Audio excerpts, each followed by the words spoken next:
Hi everyone, I hope you're doing well. Welcome to Botanical Watercolor Month, which is the July, and today is going to be day 7. So I'm going to take inspiration from something that just arrived. I've ordered it a few days ago, maybe a week ago, and if you're not familiar, these are the Pip Studio dishes. And they are just super gorgeous. They have many collections. This started for me with a little coffee cup many years ago, and it's my favorite coffee cup ever. And that collection unfortunately has been discontinued. I think it's one of their very first ones, but they have the red and the pink kind of little squares on the edging and a bit of gold as well. So these are hand wash only. They can't go in the microwave, obviously. I absolutely adore them. I think they're super beautiful. In one of the emails they said that these are handmade, and what I love about this particular collection is that it has flowers. So I have the bigger balls, and now I just ordered a few of these small ones, which come really convenient when I'm baking or cooking. So anyways, I looked at this flower and it really reminded me of one of the flowers I've already done a while ago in my sketchbook here. This is like a peony, I would say, maybe a camellia, but very similar structures. So we have 3 layers of petals and a center. So today we're going to focus on that. And also I have found in one of the handbags this linden blossom, which I picked at, where did we go? Ham House and Court, I think, during a weekend of my birthday. And linden trees were blossoming at that time, and I always associate that amazing aroma with my birthday because historically this is the scent that I would smell in Odessa. We lived very close to Deribasovska, and basically when me and my grand would go for lovely walks in the town center, there are trees on both sides, and when they would be in bloom, the aroma would be just amazing. And so going to Ham House and Court during that time really reminded me of a very special time. And so I thought I will use that because in the floral set I have got the linden flowers illustrated here, and I am going to use that little element today, together with a few of the petals, to create this sort of a flower that you can see on the bowl. And also I just wanted to show you that we already used these petals to create a number of things. So this flower on day 5, we used one of the petals around the bottom, then the pansy on day 4, which was this cute little thing. And today I'm going to show you another way, and here are just a few more examples how different your flowers can look by using the same petal. I'm also going to use some of the elements, probably like leaf-wise, from the summer flowers, and I will start probably with the palette swatches because I tend to forget them lately. So in day 4 I stamped out all the colors here, and this was the pansy that I wasn't too happy with. It's a morning here, a rainy grey looking morning. I haven't had my coffee yet, but I'm so looking forward to illustrate flowers.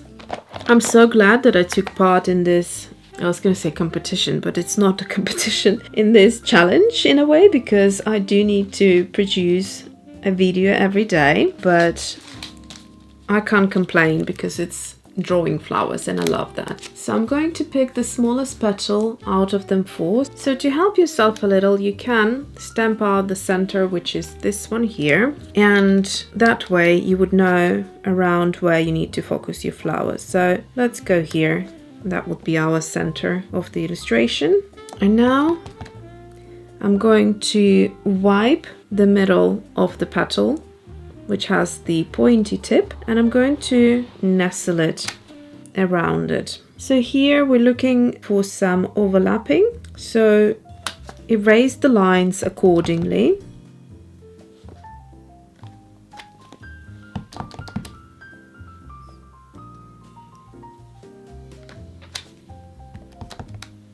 And don't worry too much if you have some overlapping lines.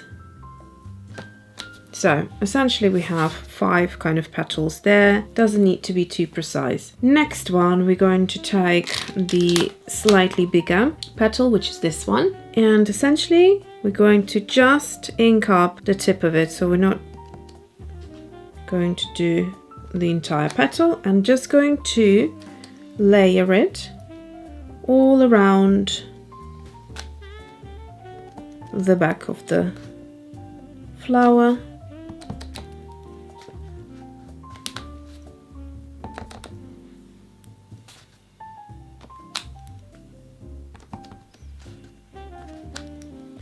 It's really starting to remind me of camellia. And now we could leave it at that, or if you find that your flower is slightly out of shape, just add the larger petals where you see fit. So I'm gonna go with this petal here now and just balance out the shape.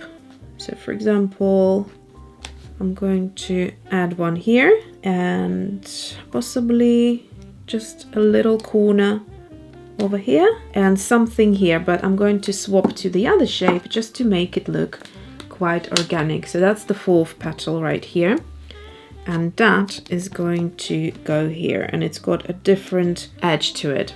All of them have different edging so that we have this kind of, you know, irregularity like you would expect in nature. But that's already a really pretty camellia, peony, whatever you want to make out of it. So that's that. Now let's go into our linden element. So this element right here, and I'm going to place it right here. I'm just going to grab a few of the leaves from the summer floral set. All of the stamp sets are available on Etsy. Alyona creates for pre-order. So I'm going to use these leaves here. So here I'm going to wipe this little baby leaf and add, and I'm also going to do that here as well so that our linden doesn't look too lonely. One down here. Okay, I'm just going to add another leafy part just to break it down a bit. So I'm using this bamboo inspired here at the bottom.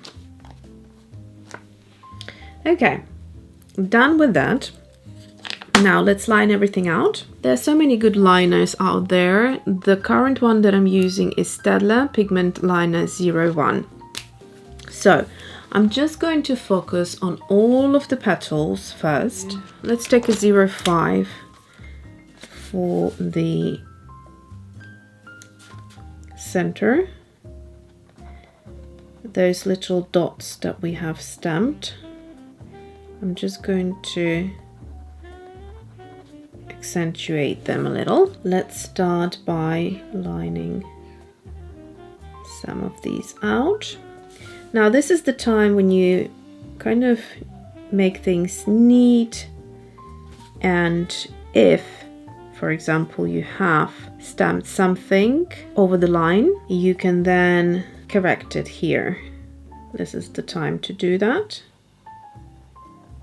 So take your time and figure out as you go so you don't over cross some of these lines. I shall be doing a video at the end of June of the things that I'm thinking of packing with me to take on vacation this year.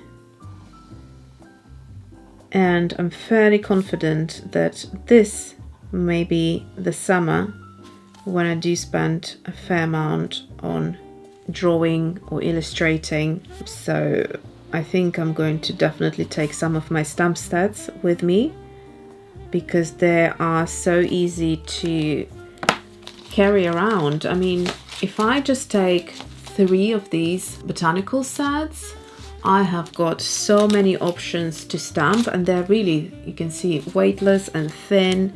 So that will be a lot of fun.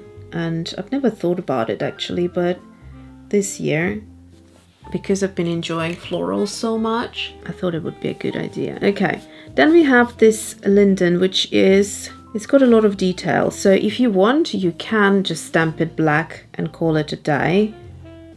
But I am just going to have fun, just lining out these kind of starfish flowers.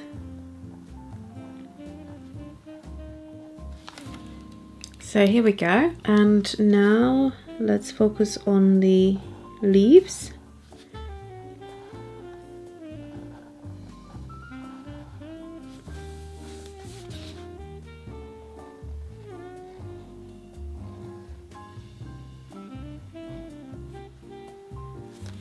Okay, we're done with leaves. I have to say there's something missing here because it just looks like this cluster of leaves is just sort of sticking out that direction. So I might add a little bit of something just by hand, just this way. Just turn things around a little bit and spread them out. So look at your composition and think about adding things if you need to, like we've done with the petals, just to balance things. Okay, I'm really happy with the drawing. So now let's move on to watercolor. To create that dimensional effect, we're going to add the darkest element towards the center and then bring it out and make it lighter towards the edge of the petal. So I want to go with a pink, and today I want to go with this muted pink, which is, I think, something rhodonite pink, I think it's called. So let's get some of this pink over here. It'll be hard to build it up to a brighter color, so I might just drop in one of the darker pinks. So I'm going to start by placing this color towards the center, like so, and I'm going to do it on a few petals and work my way around it.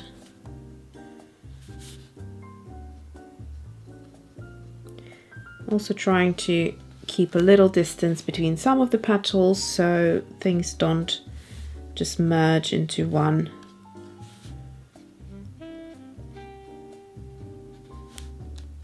Now that we've done the center, we're going to wash out our brush, have a little napkin or tissue ready for water control. And now let's wet the rest of the petal, touch the sides of it and kind of help it a little bit. I'm also not touching the black lines so that we don't have migration of the paint between the petals. We're keeping them separate. Okay, and lastly, so what you may notice is that you might want to work on a few petals at a time so they don't dry up. I'm going to now go ahead and touch some of this rhodonite, and it's actually really beautiful, so I don't need to use any other pinks. I'm going to keep it at that. Now with the same technique I'm going to start adding this very dark color, but this time I'm going to actually swap to a smaller brush. I've got round 3 and round 1. So with the round 1 I'm just going to place it in the corner, similar how we've done it with the center. So I'm going to do one petal at a time. Now swapping to the larger brush, I'm going to add the water here. I had too much water, so it just kind of puddled up. Again, back to the darker mix, and same thing. Just like so. Water, dipping excess water off on napkin, and we're going to do the same thing with all of the petals. And if you notice too much color, you can just use dry brush to lift it. So this time, before I forget anything, I'm going to swatch out my rhodonite. And basically try to swatch out colors as I go. That's our pink. Now onto the yellow flowers. So the linden usually are yellow, so here be your kind of creative executive and pick the color that you want. Do you want it to be more kind of subdued? Do you want it to be nice and bright? What sort of color palette do you want to go with? I think I'm just going to go with the bright yellow that I have here, because I think it will pop nicely up against this pink, which is already more of a muted color. And this bright yellow will be shining quite nicely. So I'm just using it straight out of the pan. Now this round element is still a bud, so it hasn't opened yet, so I will use another color, slightly more green. But before that, I'm going to swatch out my yellow. And now onto a green. So a green that would work beautifully here is sap green. If I mix that into the yellow that I have, that's the green that I want. And I can use this green in some of my leaves as well.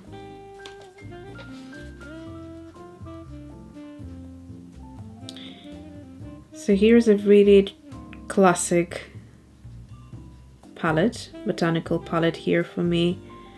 So we've got the green, which is a sap green, a color that's very often used by botanical artists. We have a lovely yellow, and then we have the pink. So in terms of other greens, we have two options here that we can use. When I say two options, if you feel like using more colors, obviously do that, stamp out more swatches, go for it. But I am trying to have a more limited color palette, which I think is really helpful so that you don't end up using too many. For example, here I only use 4 colors, and it's one of my favorites so far. I think the less colors we use, the more effective the drawing becomes. So I am also going to go with this lovely mustardy color. So I'm gonna just add some of it here, and I've got quite a lot of yellow here, so I think I'm gonna do half of the leaf in this color, take it also somewhere else. This color again works really well with pink because it's got a high content of yellow. I'm just going to take it throughout the illustration. I'm also going to swatch it out.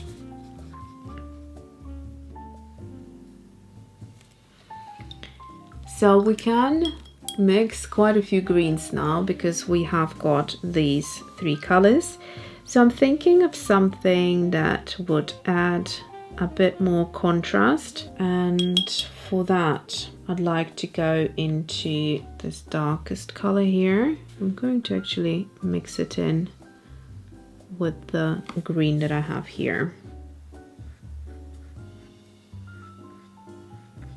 I think I should swap to the smaller brush.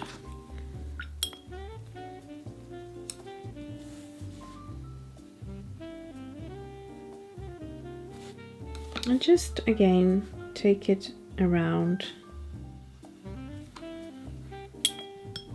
add a bit more yellow, and now you can mix different kind of shades.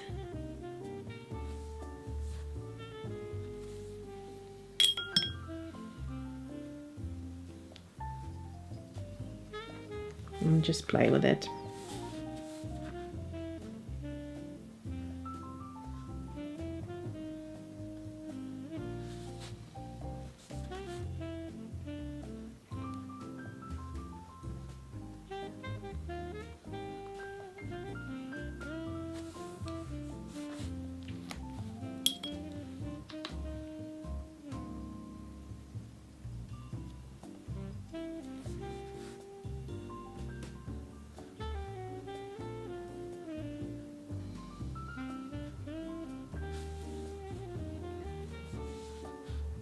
Look around where you want to have more contrast or where you think it'd be more interesting to have a bit more contrast. And now I think I want like a juicy green. Let's see what I can mix up. I'm going to wash out my brush before I forget to swatch this out. To achieve a juicy green, in effect, I can try and mix up the sub green with the yellow and see whether that will be a bit more juicier than what we have here. And yes, it's giving us that beautiful gold green. So we have a lovely array of colors, and I'm also going to take this juicy green and just add on half of the bud right here. Also, I'm going to add it into the centers of the flowers, just kind of dabbing it in. And that is it. Let's have a closer look. This is becoming such a beautiful spread. We just have one day left and it will be done for the first double page spread of the watercolor month. I love the color palettes. I think breaking down the colors and making a little note of it is just so helpful to refer to. And just straight away, here are my favorite color palettes so far. So these two and this one, and I quite like this one as well. So here too much is going on, too many colors, and the more colors there are, the less I like it. I find that it just gets a bit too busy. So I hope you enjoyed today's illustration. Let me know in the comments below, and I will see you tomorrow for more. Thanks for watching.